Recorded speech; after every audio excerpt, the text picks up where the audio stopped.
Chapter 3. Effect of Thought on Health and the Body. The body is the servant of the mind. It obeys the operations of the mind, whether they be deliberately chosen or automatically expressed. At the bidding of unlawful thoughts, the body sinks rapidly into disease and decay. At the command of glad and beautiful thoughts, it becomes clothed with youthfulness and beauty. Disease and health, like circumstances, are rooted in thought. Sickly thoughts will express themselves through a sickly body. Thoughts of fear have been known to kill a man as speedily as a bullet, and they are continually killing thousands of people just as surely, though less rapidly. The people who live in fear of disease are the people who get it. Anxiety quickly demoralizes the whole body and lays it open to the entrance of disease, while impure thoughts, even if not physically indulged, will soon shatter the nervous system.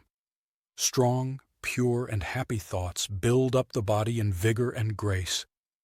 The body is a delicate and plastic instrument, which responds readily to the thoughts by which it is impressed, and habits of thought will produce their own effects, good or bad, upon it.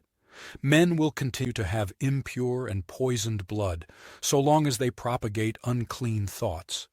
Out of a clean heart comes a clean life and a clean body. Out of a defiled mind proceeds a defiled life and a corrupt body. Thought is the fount of action, life, and manifestation. Make the fountain pure, and all will be pure. Change of diet will not help a man who will not change his thoughts.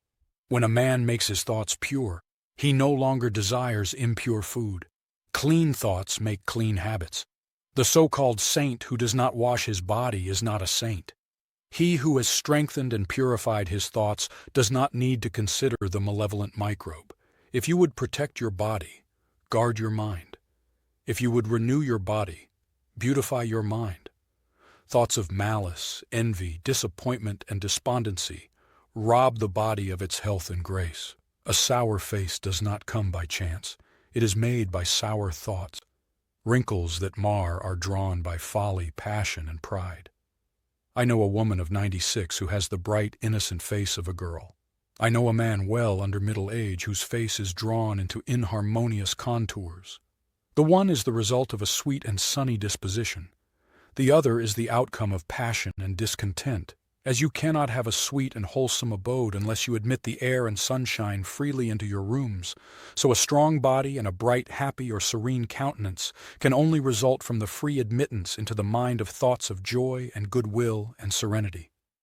On the faces of the aged there are wrinkles made by sympathy, others by strong and pure thought, and others are carved by passion. Who cannot distinguish them?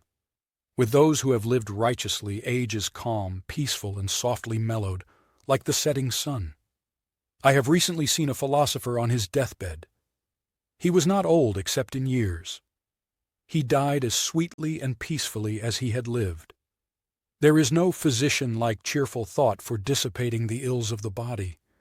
There is no comforter to compare with goodwill for dispersing the shadows of grief and sorrow. To live continually in thoughts of ill will, cynicism, suspicion, and envy is to be confined in a self-made prison hole.